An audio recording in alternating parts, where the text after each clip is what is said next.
Bradford Warner Pholi was born on the 16th of October 1972 in New South Wales, Australia, to parents Bernard Werner and Lorna Sue Pholi, more commonly known as Sue Pholi.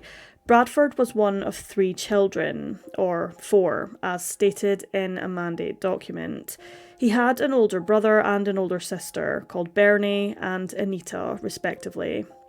Bradford, who was more commonly known as Brad, attended Carlingford Public School and was described by those who knew him as a good kid, who was, like many young boys, rebellious, mischievous, and well-spirited. Despite being told not to, however, Brad did converse quite happily with strangers. From 1976, the Pholi family moved home countless times. At one stage, in a span of 2 months, the family had resided in 7 separate homes in the likes of Carlingford, Parramatta, Ryde and West Epping.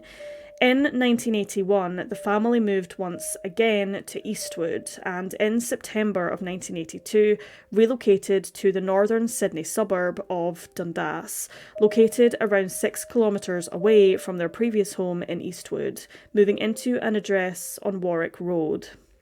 On Boxing Day, December 26, 1982, Sue Pholi asked her 3 children, Anita, who was 13 by this time, Bernie, who was 12, and Brad, who was 10, to travel by train to their Auntie Marilyn Cox's house, located in nearby Newtown, to borrow some money from her for some cigarettes.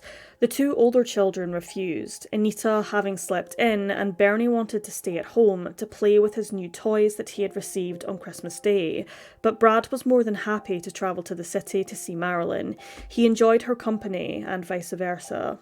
Brad talked to her a lot about issues he was having and how his mother continuously ignored him. Brad jumped over the back fence of his Dundas home at around midday, heading towards the Gallaringi Reserve, towards the Eastwood train station, roughly half an hour walk away. His elder brother Bernie quickly followed suit, worried about his younger brother going off on his own, but by the time he reached the top of a nearby hill, his brother was nowhere to be seen. As the hours passed, Brad's family became increasingly concerned when he failed to return home that night. They initially presumed that he had stayed over at his aunt's house, but unbeknownst to them at the time, this was not the case. Nobody knew where he was.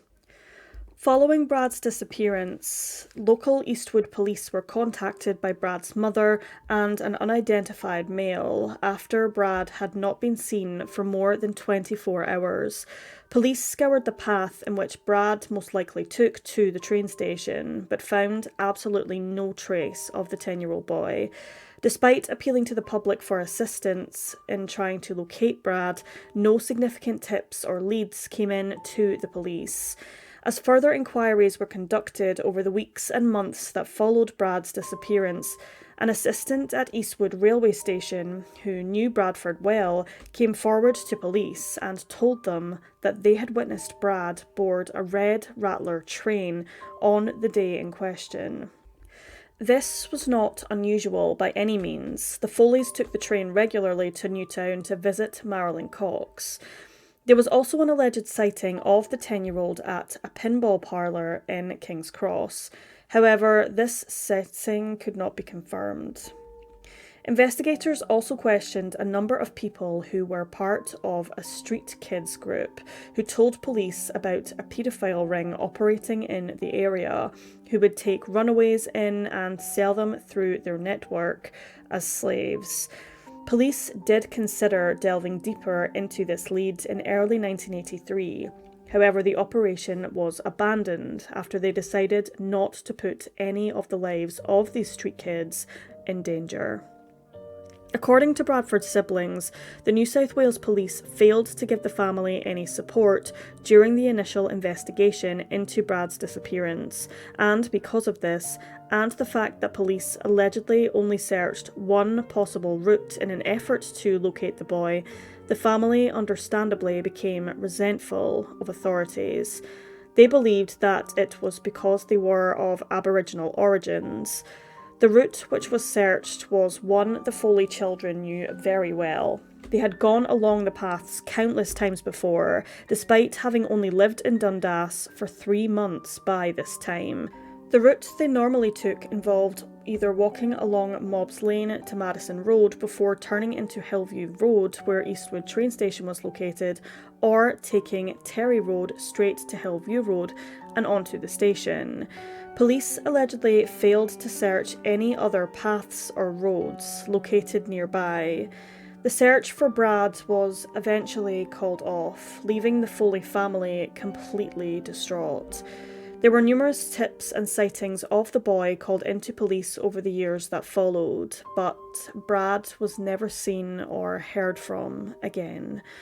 Rather shockingly, in 2009, during the inquest into Bradford Pholi's disappearance, it came to light that he and his siblings were wards of the state and had been since 1977, when Brad would have only been 5 years old.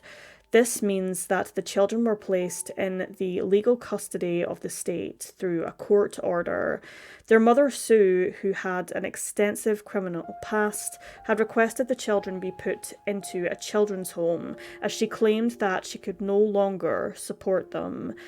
In this case, it's widely speculated that Bradford's mother, Sue, could have been involved in her son's disappearance. Sue had committed the likes of burglary, assault, and malicious injury. According to a number of witnesses, Sue was also regularly abusive towards her children. On one occasion, a neighbour witnessed Sue throw a fish tank at Brad, which smashed in the middle of the road, just missing him. And the aunt that Brad was travelling to see, on the day he disappeared, Marilyn Cox, claimed that Sue once burnt Brad's bed, and that Sue had told her in regards to this incident that, quote, "It'll teach the little bastard a lesson." A couple of years later, Marilyn was drinking in a Newtown bar when she overheard conversations from the locals about Sue, who used to drink regularly there. They spoke about how she allegedly chopped up Brad's body and buried him in the backyard of the Pholi home. In her statement to police, Marilyn also claimed that Brad was terrified of Sue and that he would shake every time his mother would enter the same room as him before he would run out in a bid to avoid being struck by her. According to a Daily Telegraph article, Marilyn was quoted as saying, "I remember after Brad's disappearance, Sue called me and said she was happy that she only had the two of them, Anita and Bernie. She was glad she didn't have Brad." Further witnesses backed up Marilyn's statements, and Sue was a heavy drinker and was verbally and physically abusive towards her children, constantly throwing things such as books and ashtrays, beating them and bruising them on a regular basis, with Brad taking the brunt of this horrific abuse. Brad in particular was a very small and thin child for his age, likely malnourished, and furthermore, Marilyn stated that she never saw Sue cook any meals for her children. Whenever she visited, for example, all they would ever eat was sandwiches. On January 24th of 2002, police were granted permission to excavate the grounds of the Pholi home in an effort to locate Brad's remains.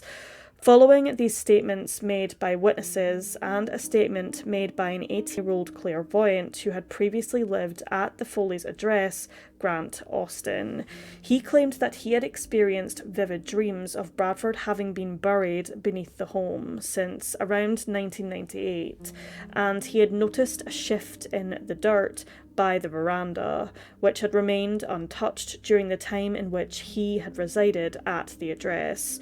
A search warrant was subsequently granted for the home a few months later. Despite sifting through 9 tons of dirt and rubble, along with sniffer dog assistance, nothing of significance was found in or around the Pholi home. No bones, remnants of clothing, nothing. Detectives believe that if Sue was still alive today, she passed away in the mid-1980s, she would no doubt be a person of interest in regards to her son's disappearance, but at the time there was no evidence to suggest that she was involved, therefore she was ruled out as a suspect. Rather interestingly, it also came to light during the 2009 inquest that despite a number of Eastwood police officers being involved in this case, very few actually recalled being involved. Despite the family's concerns for Bradford's welfare, police logged the case as a runaway incident. However, this was altered later on, suggesting foul play most likely occurred. The inquest was held by former Deputy State Coroner Karl Milovanovich, who said that Bradford's disappearance should have been given far more priority than it was at the time. The inquest took place over a period of 4 days, with Milovanovich concluding from the evidence presented to him that Bradford was no longer alive, having died on the day he disappeared or a short time afterwards, murdered as a result of either assault or abduction in unclear circumstances. Milovanovich also criticised how missing persons cases were handled as a whole in 1982, stating that if the case had occurred today, the case would have almost certainly been reported as a suspicious death in the months following the disappearance, not 17 years as in this case. The case would have also been referred to a central agency or coroner, a system which was not in place at the time. The closing statement at the inquest reiterated that the investigation into Bradford Pholi's disappearance would not be closed until the truth is found, whether Brad is found alive or deceased. There are a number of theories in regards to this particular case, however the most probable is abduction. The Pholi family believe that Brad was abducted, most likely by a paedophile ring, or that he met up with a stranger on the train to Newtown. Modern detectives also believe that this is the most likely theory, though many others still speculate that somehow Sue Pholi was involved, and even perhaps the unidentified man she reported her son missing alongside. Sue's ex-husband was also pursued for information, however it's unclear whether the police managed to trace him. Anita and Bernie do not believe that their mother was involved in Brad's disappearance, despite her violent tendencies and criminal past. According to Bernie, their mother spent 2 years searching far and wide for her son, taking his picture to local businesses to ask if anyone had seen him. Despite her many faults, Sue spent every pension check on searching for her lost son. At the time of his disappearance, Bradford Pholi was 10 years old. He is described as being of Aboriginal descent, with brown hair and brown eyes. He stood at approximately 135 centimetres tall, with a thin build and a dark complexion. When he was last seen, Bradford was wearing a pair of green shorts, a pair of green flip-flops, or thongs as they're known in Australia, and a blue and yellow t-shirt reading the slogan, "Life, be in it." According to the Daily Telegraph, both Bernie and Anita faced their own demons following their brother's disappearance. Both got involved with crime, drugs, and alcohol abuse. Losing Brad took a huge toll on the family he left behind. A 17-year-old Anita raised her brother alone following their mother's death. All that Bernie and Anita want is closure. Not knowing the truth about what happened to their younger brother has left them in a state of emotional limbo. As much as they would like to believe that Bradford is alive out there, Anita and Bernie believe that Brad is most likely dead. All they want is to bring his remains home to be laid to rest, so that they can finally start to rebuild their lives. There is currently a $100,000 Australian reward being offered by the New South Wales government for any information leading to the whereabouts of Bradford Pholi.